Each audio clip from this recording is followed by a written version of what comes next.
thank you all for coming to listen. I'm Tim Adlam. I am an engineer. I've done quite a lot of different things along the way, including bridge girders for a while, but I've spent the last 20 years or so working to create technology for children and adults with a range of disabilities.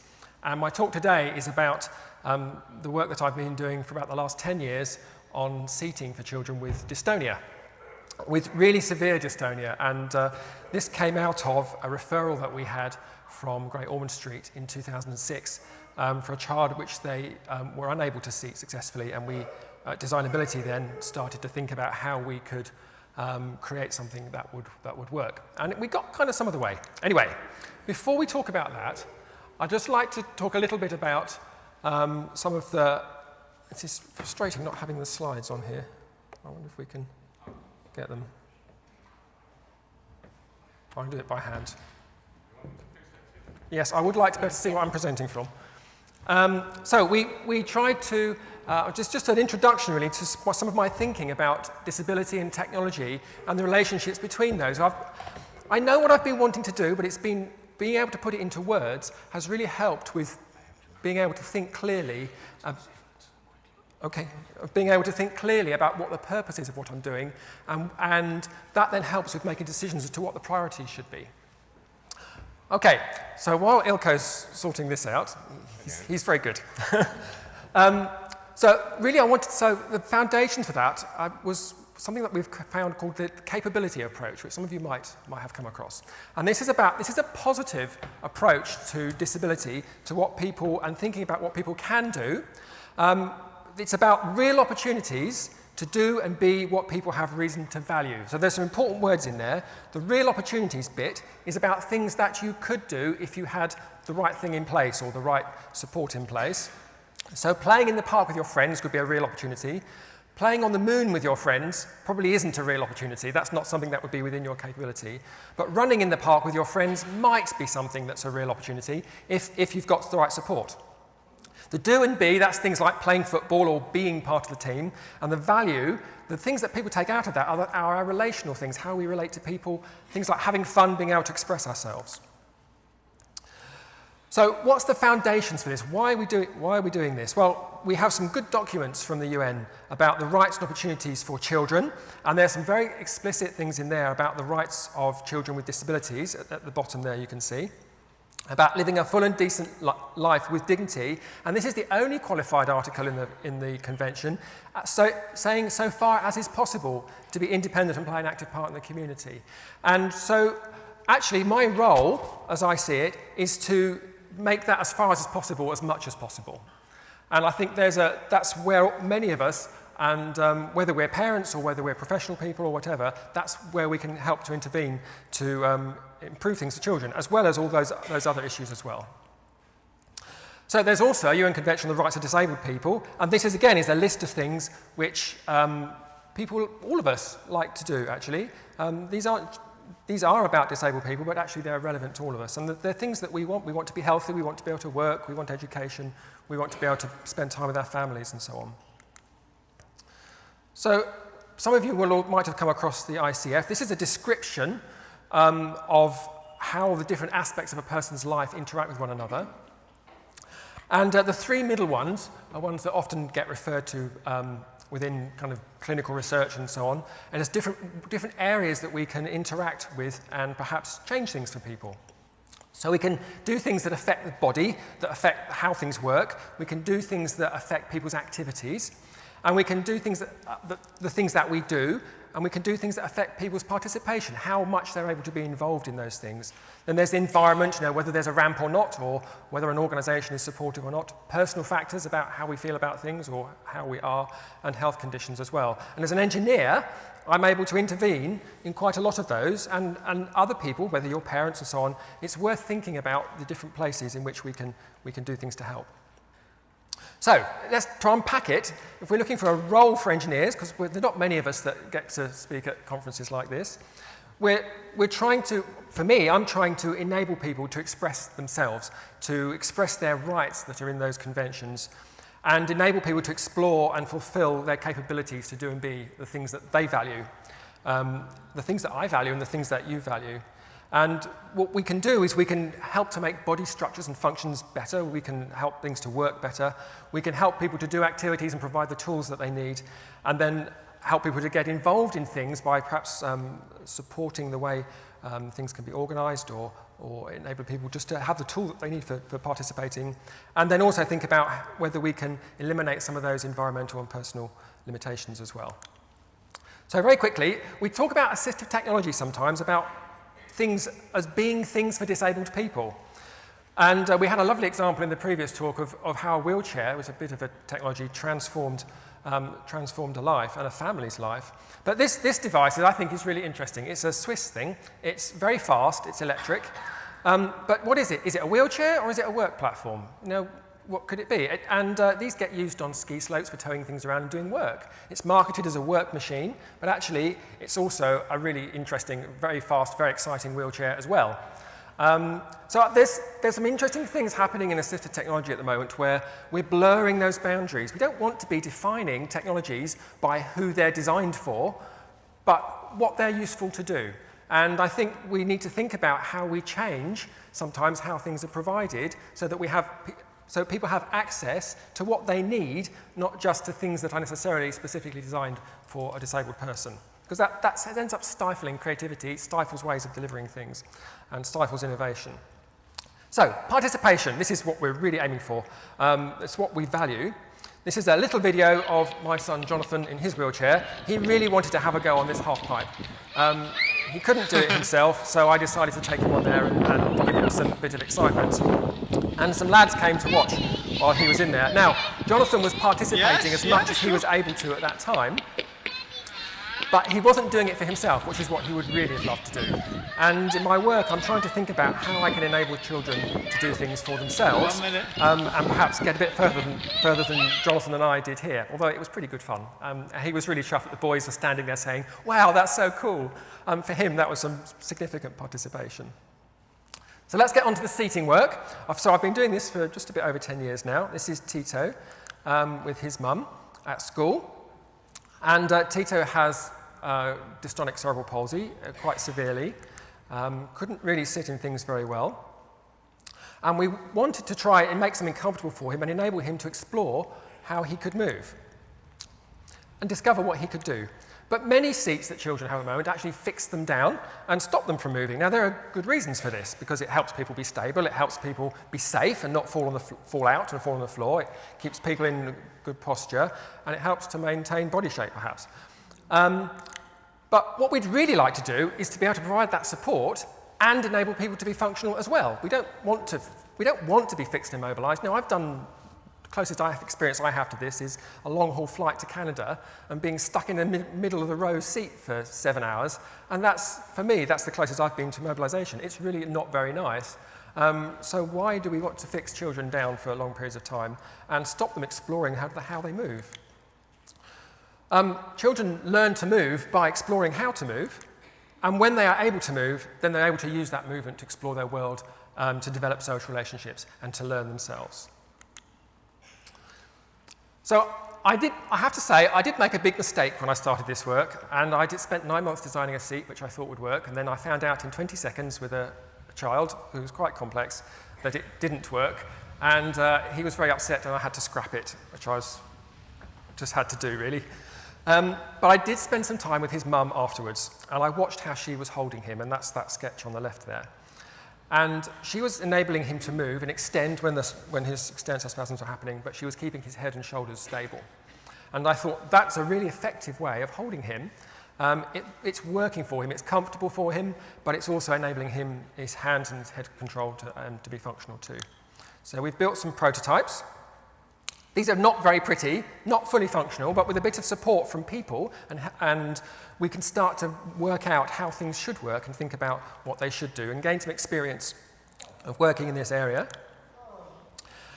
And then we built another prototype seat, which there's Tito again, which we tried out. We built lots of sensors into this seat so that we could measure how he was moving within the seat and measure his experience of it. And here is a video, which I shall show you quickly, of Tito with his mum. So he's quite relaxed at the moment because he's sat on his mum's lap and he likes being there. So that doesn't show perhaps how strong his spasms are sometimes. He's quite a bit. Now this is Tito in his usual seat that he had before we built one. And he's trying really hard to press that switch on the table. But he's not able to lift his hand off the table to press it because it's being fixed down there at the moment. And here's the experimental seat that we built for him. And you can see, which I was really excited to see, which I hadn't expected, that his ability to control his hands was a lot better. And he was more comfortable as well. Also, what was interesting is that he was choosing to sit with his legs a bit extended as well, not choosing to sit at 90 degrees. And what we think he was doing was finding a balance between a position of flexion, which was reducing his tone and making him less functional, and a position of extension, which was giving him a bit more function, but was starting to make him a bit more sensitive to his spasms triggering. But he was able to find that balance for himself as to where he wanted that to be. So we went back, having done that work, went back and got some funding from Sparks. And they funded us to go and work with some families and with some therapists for 15 months to design a new seat. And we did some work in primary schools about what we thought things should look like. We talked to lots of parents in Exeter with Chris Morris's group at Pen Crew down there, and looked at priorities for what parents thought was important in a seat and how they would use a seat during the day. And you can see the things that were important in a day there. One of the interesting ones was a tray, which I hadn't thought of. And one of the parents said the child's world is on their tray. So we then went from designing at that seat to doing a trial, which Hortensia, who's sitting at the back, hello Hortensia, is doing with me and has been instrumental in much of the design of that. And what we wanted to find out with our trial is it possible to do a seating trial with preschool children with really complex dystonia? How does that work? How might we do that? How much does the data vary? So how much does dystonia vary from day to day? What kind of range of measurement do we need to do? And trying to understand something of the effect that the seating has on that child as well. So what we're doing is we're going to work with 6 children. We're going to work with them for a random length of time to start with to find out how they get on in their usual seat. And we'll measure, I'll come to what we're measuring in a moment, but we'll measure things in their usual seat to start with. And then we'll go on to the intervention and give them a dynamic seat and measure what they're doing in that seat as well. And we're doing both of those for quite a long period of time, so we'll get a good idea of how things vary from day to day. Oh, have we got our next slide? Maybe I didn't press it enough. There we are. So here's a bit of a timeline, just showing how things might work for the first couple of children. So the length of that baseline period, when we're measuring every day normal, in usual seating, is variable. Now that means that we can understand whether the change that we're making by introducing the new seat is due to the seat and differentiate that, whether it's a time effect for how long that we've been doing the study for. Because studies can be quite invasive, and they change how people live their lives a bit, and whilst we try to minimize that as much as possible, we can't eliminate that completely. So that's 2 children. We're actually going to do 6 altogether. Things that we're going to measure. So I'm not going to go through these in great detail. I could do a whole couple of talks on these probably. But we want to look at how children are able to solve some of the problems that they have, or they face and that they choose with their families. We want to look at how much they use their seat. Parents told us in Exeter that how much their children are able to sit down for and their tolerance is really important. And we're measuring that with the sensors that are on the right-hand side there. And that's something that we don't have to do anything for. We can just get that data without interfering with no diaries needed or anything like that. We want to measure how well they can do a task that they choose. And we'll measure the changes between their usual seat and the dynamic seat. Communication was one that, again, was really important. That's something that came up in the work with Tito, where one of his teachers observed that the staff around him were behaving differently with him in the seat when he could move compared to when he was fixed down. So this isn't us measuring what the child can do for communication. This is measuring how parents respond to them and measuring the effect of the other people engaging with the child around them. We're doing a standard reaching task. We're going to measure the movement and get some video, measure how well the children are able to reach for something, and then assess that. we want to try and understand, see if we can find a mathematical, a numerical value that we can apply to the quality of that movement. So, if we see people do things, sometimes we can judge whether something's an effective, perhaps a well-controlled movement or not. And we want to think about what we can do about that. How are we doing for time? Is that 15? Right. I think we're okay at the moment. We want to measure sleep quality. This is one that I hadn't thought of at all. That, again, parents came back to us and said that we should measure sleep quality at night time. And so we're doing that with sensors too, so that we're trying, again, not to make people keep lots of diaries and things. And then we have a quality of life measure, which is quite a broad assessment. We'll see what happens with that. Right, next bit, future technologies. So that's where we've got to now. But what's coming next? So this is a little bit about what we're doing next and about work that other people are doing as well. There isn't lots of work happening in the area of dystonia, but there is work happening in technology that's relevant to this. So our next step, and I'm writing the grant applications for this and planning all this at UCL this summer, is to look at turning our seat that's currently just springs and mechanisms into something that's smart and that's able to respond to a child in a more active way. Because I can't actually build a mechanical spring that behaves and responds to the child like the first child, Riley, like Riley's mum could. We can't do that with a passive spring, it's just not possible. So we need to start thinking about some intelligent devices. And if we're doing that intelligent device, then we can also start to think about how it might adapt to the person and perhaps respond to them in different ways, depending upon how they're moving or choices that they make in the controls on it, or maybe even in their environment or location, or how relaxed they're feeling, those kinds of things. So here's some work that's in progress. This is not necessarily dystonia related, but it gives you an idea of the kind of things that are possible. So that in the middle there, you can see we've got the right trousers. This is a project based in Bristol, so it is absolutely alluding to Wallace and Gromit here. What the right trousers are aiming to do is to have trousers that are active, that are able to provide some force assistance to people who are moving. So they were aiming at people with stroke and Parkinson's, I think, was another aim that they were looking at, and providing some assistance to people moving. Dystonia is a bit different to that because people are moving quite a lot already, and we're trying to think about how we can help people to be more functional within that context. So we have although the technology for doing the moving and doing the support is there, the working out how to control that movement is something that we very much need to do. Next one. So one of the things I was thinking about, going right back to the beginning again, is how do children play and what do they do? So another project that we're just starting up at the moment, that I'm just doing the planning for, is to try and understand how children interact with their parents. How do parents hold their children, and what do they do when they support them? Because that actually works really well. Parents are good at it. And part of that also is to understand and try and measure how children play and what they do. We don't tend to do much sitting when we're little children, but the technology that we have at the moment is sitting technology for supporting us. So let's think about how we can enable children to do what children would do anyway, and rather than put them into standing or just sitting or lying or whatever it is, and see how we can think about giving the children the choice about the kind of positions that they're in. So those three pictures there are some different support schemes for how we might support a child to move, and we explored some of those by hand with myself and another engineer and therapist, providing support to children and simulating what a supportive device might do. And actually in that simulation that worked well.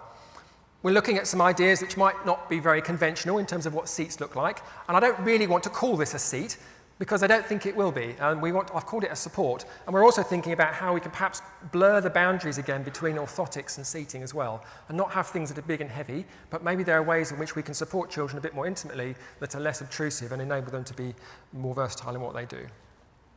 So lastly, this is my son Jonathan when he was very tiny, and all sorts of things go through your mind when you have a child like this.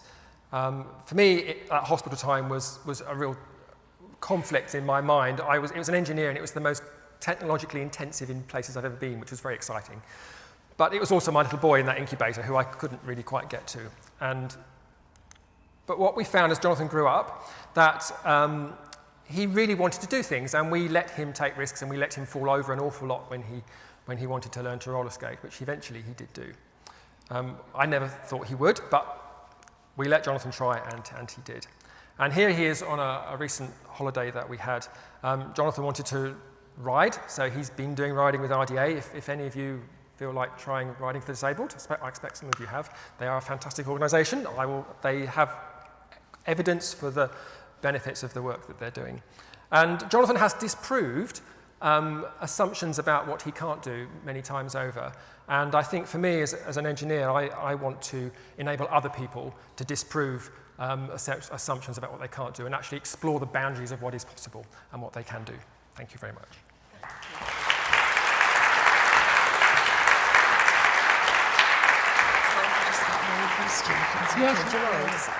Yeah. So thank you, Tim. What I picked up from that as well is you're actually a rare combination of engineer, technologist. You're really passionate and you're a real people person. And I could get that. I shared a taxi back with Tim last night with a few other people. And now I know your story. Now I know where that passion comes from as well. But it's a rare combination. I mean, I've got, if you don't mind, one question for you in terms of how early on do you think when you're designing a product or service should you work with people, children and families? Is there a time when right, would you from the very beginning, when you're deciding which product or service you should be designing. Yeah. And so we need to work with you to make sure that we choose the right problems to solve. Yeah. It's at that point that we need to get things right. Okay, and I picked up a little bit as well when you're dealing with, and we'll go to that lady just afterwards if the microphone come here, that you're failing fast sometimes. So when you're actually co-designing, sometimes it doesn't work, does it? No, how does that work when you're conveying that to people who are quite vulnerable or people who need that resolution? We have to work with people and be very honest about what that process is like. Some people are more fault tolerant than others. Yeah, okay. Some people are easier to work with than others. But actually, we need to hear from everybody, and we need to be able to work with all those different perspectives and understand what people's priorities are and what works and what doesn't work. When I ask somebody, does this work for you, or what's right or what's wrong with it, if I explain to them that if they tell me it's good when it's not good, that's going to affect somebody else's experience of this device down the line who hasn't had the opportunity to work with us and affect the shape and design of it, then that then becomes not just about them, it's about the wider community. And I think it's important when you're working with creating technologies or interventions of some kind that people are really honest and give the researchers and the designers the brutal truth, because that's actually what they want to hear and what they need to know. Thank you. So it's managing expectations, I think, isn't it? Yeah. So we've got time for one more question. I think the lady at the front with the mic. Yeah. Thank you. I don't know if this is on. It is on. Yeah, okay. You know my son, he's very severely disabled, and I just want to say we need more engineers like you, because you have to think outside the box. We've designed walkers for my son and standers, and for that alone, I mean, if you look at him, you would think he could not step. He does step. And when he was given a lot of opportunity to step, he actually walked all the way around, sort of about 4 streets. Now, what we need is something which would go from sitting to from standing to sitting and walking, because you can't then go to a cafe because he can't sit in his walker. But the reason I'm saying this as well, I just want to, so I applaud you for what you're doing. It's just my son is a lot older, he's 23, we'll make it work for him. But just to say what the other mother was saying about attitudes of people and what you found about people communicating, we were in a meeting with a neurologist who didn't know my son, who didn't make any eye contact with him while he was sat in his chair, but we took a video of him walking around. And when we showed her that video, after being 15 minutes in the meeting, she spoke to him for the first time. So it makes a very big difference when somebody sees that, and no, if he was assessed now, no one would believe he could walk, but he can, because the dystonia doesn't affect his legs as much as the rest of his body. So I just wanted to applaud you and to say, thinking outside the box, not just chairs, but moving, dynamic, walking, sitting, running.